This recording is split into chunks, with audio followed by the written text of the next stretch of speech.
For more than 3 decades, one of the biggest mysteries surrounding Elvis Presley remained hidden behind the locked doors of a Memphis funeral home. Millions of fans believed they already knew the story of the King's final hours, but very few had ever heard about the secret that stayed buried long after his death.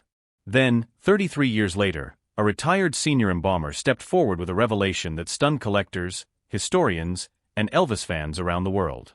Why had he secretly kept items from the night Elvis died? And what did those forgotten objects reveal about one of music's greatest legends? Everything began on August 16, 1977. What started as an ordinary afternoon at Graceland quickly turned into one of the darkest days in music history. Elvis's fiancée, Ginger Alden, walked into the master bathroom and discovered him lying face down on the floor. He wasn't moving. Within moments, emergency crews rushed to the mansion. Paramedics fought desperately to save him, performing CPR and administering oxygen during the frantic drive to Baptist Memorial Hospital.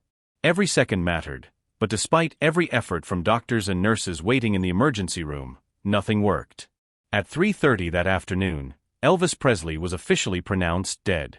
News spread almost instantly. Within minutes, grief swept across Memphis. Thousands of heartbroken fans rushed toward the hospital while reporters and photographers crowded every entrance, desperate for information. The situation quickly spiraled out of control. Hospital security struggled to contain the growing crowds, and then something unbelievable happened. A determined fan slipped past distracted guards, entered the room where Elvis's body rested, and removed the original identification toe tag as a personal souvenir. The discovery sent hospital staff into panic. They feared more intruders could reach Elvis's body before proper arrangements were made. To prevent further incidents, workers attached a replacement tag using the name John Doe, hoping to disguise his identity while preparations continued. But with security collapsing and reporters surrounding every entrance, one question became impossible to ignore. How could they safely move the most famous body in America without creating an even bigger spectacle? The answer came quickly. Avoiding major roads filled with journalists, medical staff quietly transferred Elvis to Memphis Funeral Home. Even there, the pressure was overwhelming. Employees signed the transfer paperwork without lifting the sheet covering the body, eager to move him inside before anyone noticed. Once the doors closed, the funeral home entered complete lockdown. Armed guards surrounded every entrance, every window, and every alleyway. Only 2 people were trusted to prepare Elvis for his final public appearance: the senior embalmer and his assistant, Hamilton. Both received strict orders that nothing they witnessed inside those walls could ever be discussed. As preparations began, another delivery arrived.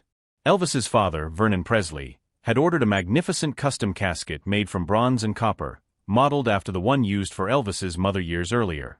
The enormous casket required several workers just to move it into the building. While it waited nearby, the 2 embalmers turned toward the difficult task ahead. Neither realized that one quiet decision made that evening would remain hidden for more than 30 years. But what exactly did they see? The embalmers immediately understood they faced an enormous challenge. Years of serious health problems had left visible signs on Elvis's body. Significant swelling had developed, and the effects of heart failure were unmistakable. Their job was not only to preserve his remains, but also to restore the familiar appearance millions of fans remembered. They spent hours carefully preparing him for public viewing. Elvis had been dyeing his graying hair black during his final months, so the embalmers restored its signature dark color. They then focused on his face, where both the medical emergency and the autopsy had left noticeable marks. Using careful cosmetic techniques, they concealed the visible damage until his appearance looked peaceful once again. Finally, they dressed him in a white suit personally selected by Vernon Presley, ensuring the king would be remembered looking dignified one last time. Then came a decision no one else in the building knew about.